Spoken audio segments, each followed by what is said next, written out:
بسم الله الرحمن الرحيم. يا أيها الذين آمنوا أوفوا بالعقود أحلت لكم بهيمة الأنعام إلا ما يتلى عليكم غير محل الصيد وأنتم حرم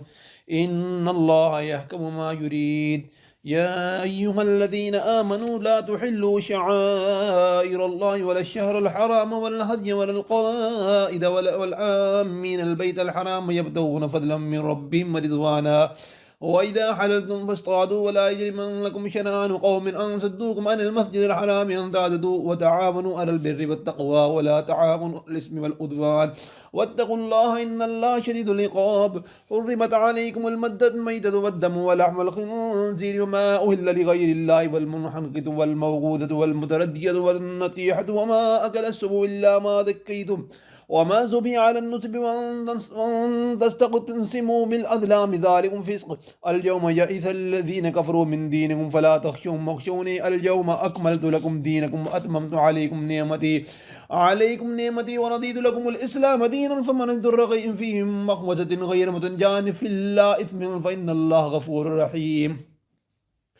يسألونك ماذا أحل لكم قد أحل لكم الطيبات وما علمتم من الجوارح مكلبين تعلمونهن مما علمكم الله فكلوا مما أمسكنا عليكم واذكروا اسم الله عليه واتقوا الله إن الله سريع الحساب. اليوم أحل لكم الطيبات وطعام الذين أوتوا الكتاب حل لكم وطعامكم حل لكم والمحصنات من المؤمنات والمحصنات من الذين أوتوا الكتاب من قبلكم إذا آتيتموهن أجورهن محسنين غير مسافين ولا متخذي أخدان ومن يكفر بالإيمان فقد حبط عمله وفي الآخرة من الخاسرين. يا أيها الذين آمنوا إن كنتم من الصلاة فاغسلوا وجوهكم وأيديكم من المرافق وامسحوا برؤوسكم وأرجلكم من الكعبين وإن كنتم جنبا فاطهروا وإن كنتم مرضى أو على سفر أو جاء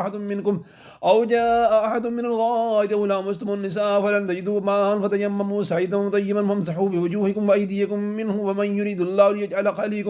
ليجعل عليكم من حرج ولكن يريد أن يطهركم وليتم نعمته عليكم لعلكم تشكرون. واذكروا نعمة الله عليكم وميثاقه الذي وثاقكم به قلتم سمعنا وأطعنا واتقوا الله إن الله عليم بذات الصدور. يا أيها الذين آمنوا كونوا قوامين لله شهداء بالقسط ولا يجرمنكم شنآن قوم على ألا تعدلوا اعدلوا هو أقرب للتقوى واتقوا الله إن الله خبير مما تعملون. وعد الله الذين آمنوا من الصالحات لهم مغفرة وأجر عظيم الذين كفروا وكذبوا بآياتنا أولئك أصحاب الجحيم. يا أيها الذين آمنوا اذكروا نعمة الله عليكم إذا هم قوم أن يبسطوا إليكم أيديهم وكف أيديهم عنكم واتقوا الله وعلى الله فليتوكل المؤمنون. ولقد أخذ الله ميثاق بني إسرائيل وبعثنا منهم 12 نقيبا وقال الله إني معكم لئن أقمتم الصلاة وآتيتم الزكاة وأنتم برسلي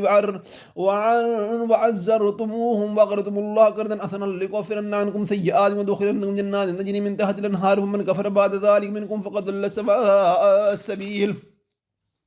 فبما نقضهم ميثاقهم لعناهم وجعلنا قلوبهم قاسية يحرفون الكلم من أموالهم ونسوا حظا مما ذكروا به ولا تزال تطلع على خائن منهم إلا قليلا منهم فاعف عنهم واصفح إن الله يحب المحسنين. ومن الذين كفروا قالوا إنا نصارى أخذنا ميثاقهم ونسوا حظا مما ذكروا به فأغرينا بينهم العداوة والبغضاء إلى يوم القيامة سوف ينبئهم الله بما كانوا يصنعون. يا أهل الكتاب قد جاءكم رسول يبين لكم كثيرا مما كنتم تخفون بالكتاب ويعفو عن كثير وقد جاءكم من الله نور وكتاب مبين يهدي به الله من اتبع رضوانه سبل السلام ويخرج من الظلمات إلى النور بإذنه ويهدي من صراط مستقيم. لقد كفر الذين قالوا إن الله والمسيح ابن مريم قل ومن يملك من الله شيئا إن أراد أن يهلك المسيح ابن مريم وأمه ومن في الأرض جميعا ومن الله ملك السماوات والأرض وما بينهما يخلق ما يشاء والله على كل شيء قدير. وقالت اليهود والنصارى نحن أبناء الله وأحباؤه قل فلم يعذبكم بذنوبكم قل بل أنتم بشر ممن خلق يغفر لمن يشاء ويعذب من يشاء ولله ملك السماوات والأرض وما بينهما إليه المصير. يا أهل الكتاب قد جاءكم رسولنا يبين لكم على فتر من الرسل أن تقولوا ما جاءنا من بشير ولا نذير قد جاءكم بشير ونذير والله على كل شيء قدير. وإذ قال موسى لقومه يا قوم اذكروا نعمة الله عليكم إذ جعل فيكم أبنياء وجعلكم ملوكا وآتاكم ما لم يؤت أحدا من العالمين يا قوم ادخلوا الأرض المقدسة التي كتب الله لكم ولا ترتدوا على أدباركم فتنقلبوا خاسرين قالوا يا موسى إن فيها قوما جبارين وإنا لن ندخلها إلا حتى يخرجوا منها فإن يخرجوا منها فإنا داخلون قال رجلان من الذين يخافون أنعم الله عليهم ادخلوا عليهم الباب وإذا دخلتم به فإنكم غالبون على الله فليتوكلوا إن كنتم مؤمنين قالوا يا موسى إنا لن ندخلها أبدا ما داموا فيها واذهب أنت وربك فقاتلا إنا هاهنا قائدون قال بإني لا أملك إلا نفسي وأخي فافرق بيننا وبين القوم الفاسقين قال فإنها محرمة عليهم 40 سنة يتيهون في الأرض ولا تأس على القوم الفاسقين واتلوا عليهم نبأ ابني آدم بالحق إن قربا قربانا وتقبل من أحدهما ولم يتقبل من الآخر قال لأقتلنك قال إنما يتقبل الله من المتقين ولما إن بسطت مثلنا إلي يدك لتقتلني ما أنا بباسط يدي إليك لأقتلك إني أخاف الله رب العالمين إني أريد أن تبوء بإثمي وإثمك فتكون من أصحاب النار ذلك جزاء الظالمين فتوت له نفسه قتل أخي وقتله أصبح من الخاسرين فبعث الله غرابا يبحث في الأرض ليريه كيف يواري سوء قال يا ولد أعجزت أن أكون مثل هذا الغراب فأواري سوء أخي فأصبح من النادمين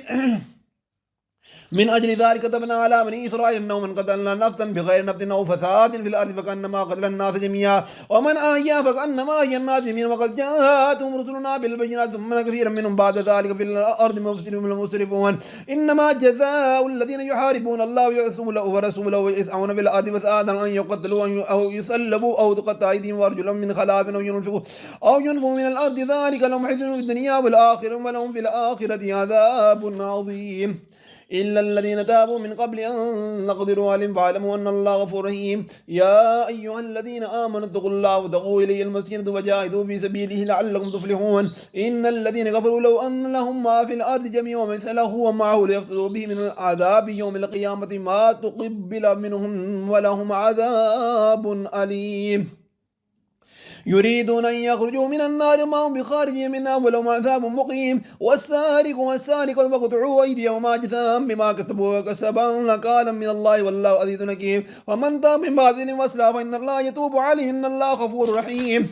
ألم تعلم أن الله له ملك السماوات والأرض يهدي من يشاء ويغفر لمن يشاء والله على كل شيء قدير يا أيها الرسول لا يحزنك الذين يسارعون بالكفر من الذين قالوا آمنا بأفواههم ولن تؤمن قلوبهم من الذين هادوا وسمعون الكذب سمعون القوم الآخرين لم يأتوكم يحرفون الكلم من بعد موضع يقولون إن أوتيتم هذا فخذوا وإن لم تؤتوه فأذروا ومن يرد الله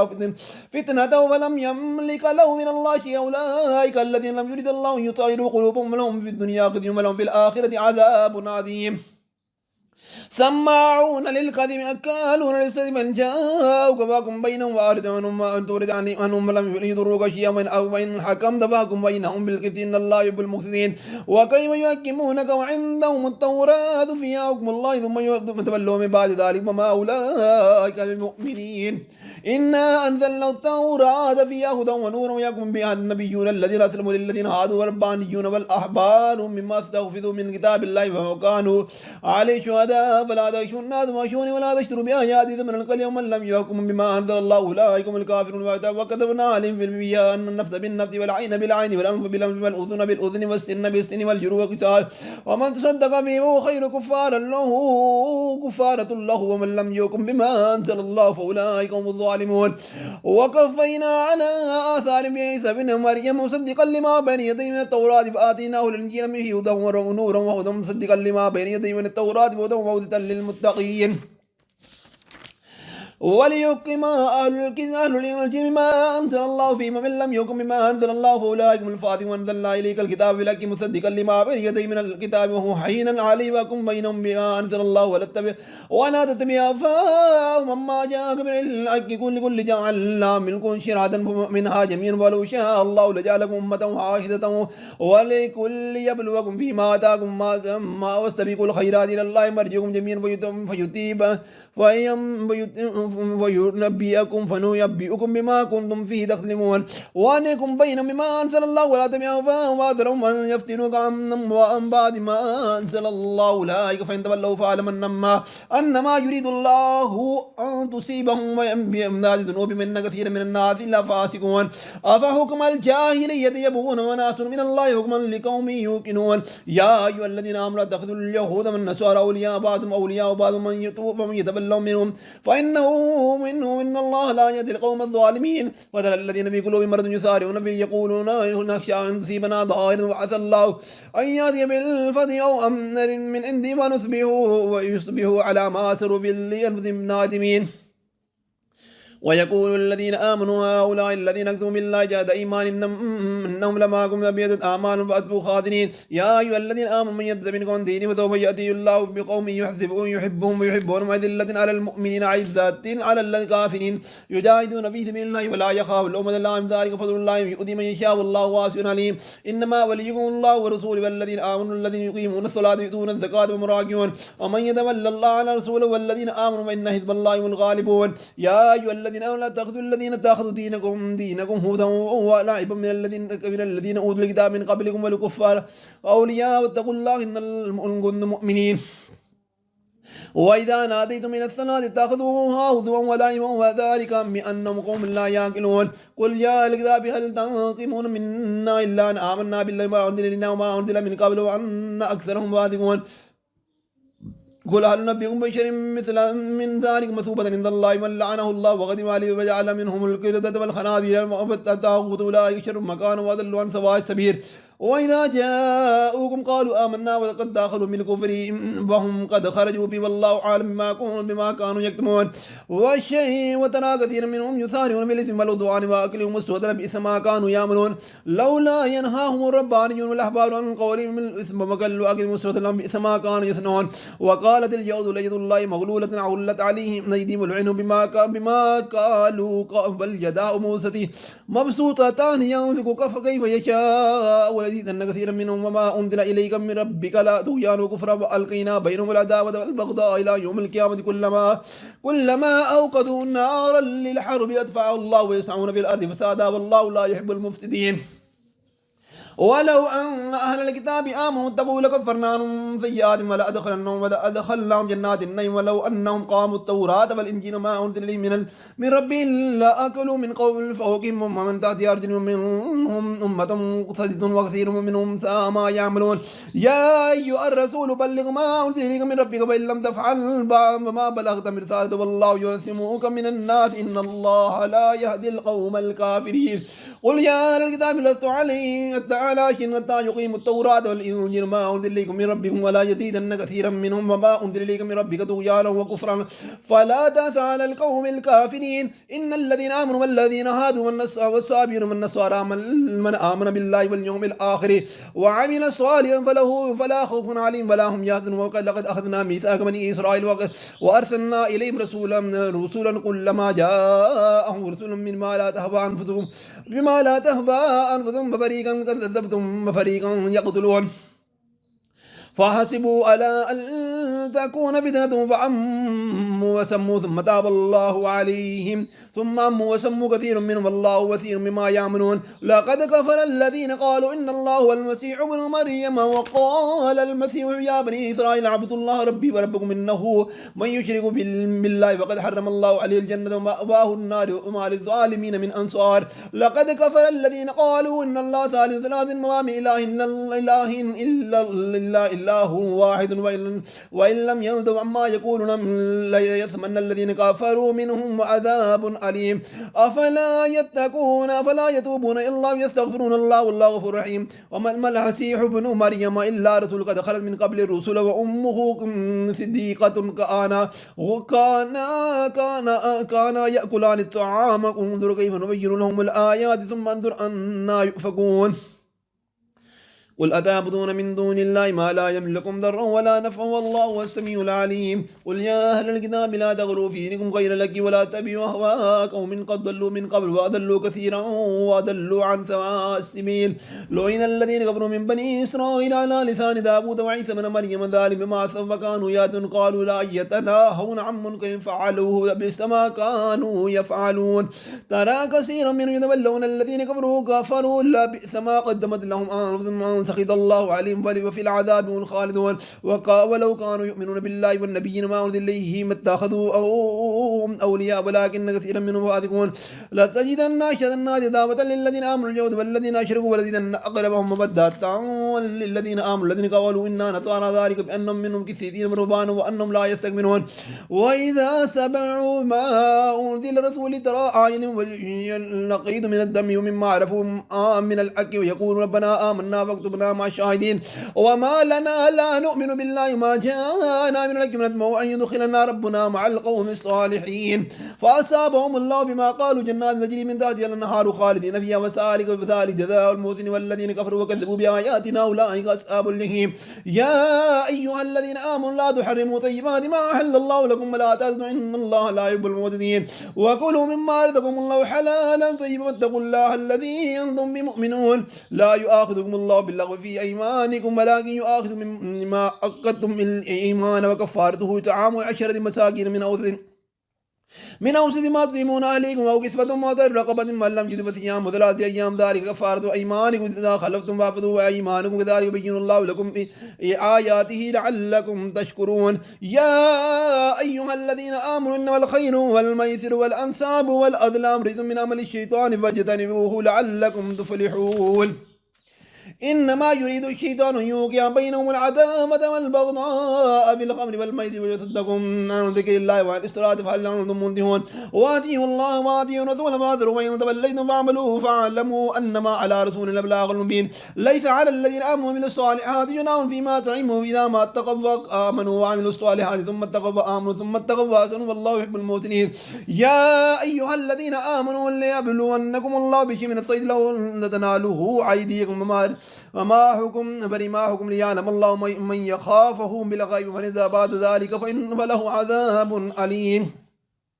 يا أيها الذين آمنوا لا تقتلوا الصيد وأنتم حرم من قتلوا منكم متعمدا فجزاء بمثل ما قتل من النعام يحكم به ذوى عدل منكم هديا بالغ القامة وكفار طعام مساكين عدل ذلك صياما ليذوقوا وبال أمره فالله عما ظلم من عاد فينتقم الله منه والله عزيز ذو انتقام أحل لكم صيد البحر وطعامه متاعا لكم السيار وحرم عليكم صيد البر بل ما دمتم محرما واتقوا الله الذي إليه تحشرون جعل الله الكعبة البيت الحرام قياما للناس والشهر الحرام والهدي والقلائد لذلك تعلموا أن الله يعلم ما في السماوات وما في الأرض وأن الله بكل شيء عليم اعلموا أن الله شديد العقاب وأن الله غفور رحيم ما على الرسول إلا البلاغ الله يعلم ما تبدون وما تكتمون قل لا يستوي الخبيث والطيب ولو أعجبك كثره الخبيث واتقوا الله يا أولي الألباب لعلكم تفلحون يا أيها الذين آمنوا لا تسألوا عن شيء أن تبدوا لكم يسؤكم من تسألوا عنها حين ينزل القرآن تبدى لكم عفى الله عنها والله غفور حليم قد سألها قوم من قبلكم ثم أتبعوا بها كافرين ما جعل الله من بجي محيرة ولا صاحبة ولا بصيرة ولا حام ولكن الذين كفروا يفترون على الله الكذب وأكثرهم لا يعقلون وإذا قيل لهم تعالوا إلى ما أنزل الله وإلى الرسول قالوا حسبنا ما وجدنا عليه آباءنا أو لو كان آباءهم لا يعلمون شيئا ولا يهتدون يا أيها الذين آمنوا عليكم أنفسكم لا يضركم من ضل إذا اهتديتم من الله مرجعكم جميعا فينبئكم بما كنتم تعملون يا أيها الذين آمنوا شهادوا بينكم إذا حضر أحدكم الموت حين المسية 2 ذوى عدل منكم أو آخران من غيركم إن أنتم ضربتم من الأرض فأصابتكم مصيبة الموت يحتسبونها من بعد الصلاة فيقسمان بالله وإن ارتبتم لا اشتري به ثمنا ولو كان ذا قربى ولا تكتموا شهادة الله إنا إذا لمن الآثمين وإذا أثر على أنهم استحقا إثما فآخران يقومان مقامهما من الذين استحق عليهم الأوليان يقسمان بالله شهادتنا أحق من شهادهما وما زدنا إنا إذا لمن الظالمين ذلك أدنى أن يوصى بالشهادة عليه وجهها أو يخاف أن يرد إيمان بعد إيمان واتقوا الله واسمعوا والله لا يهدي القوم الكافرين يوم يجمع الله الرسل ويقول ماذا أحببتم قالوا لا علم لنا إنك أنت علام الغيوب إذ قال الله يا عيسى ابن مريم اذكر نعمتي عليك وعلى والدتك إذ أيدتك بروح القدس تكلم الناس بالمهد وقال وإذا علمتك الكتاب والحكمة والتوراة والإنجيل وإذا تخلق من الطير كالطير بإذني فتنلغ فيها وتكون طائرا بإذني وتبرئ الأكمى والأبرص بإذني وتخرج الموتى بإذني وإذا كفرت بني إسرائيل عنك إذ جئتم بالبينات قال الذين كفروا منهم إن هذا إلا سحر مبين وإذ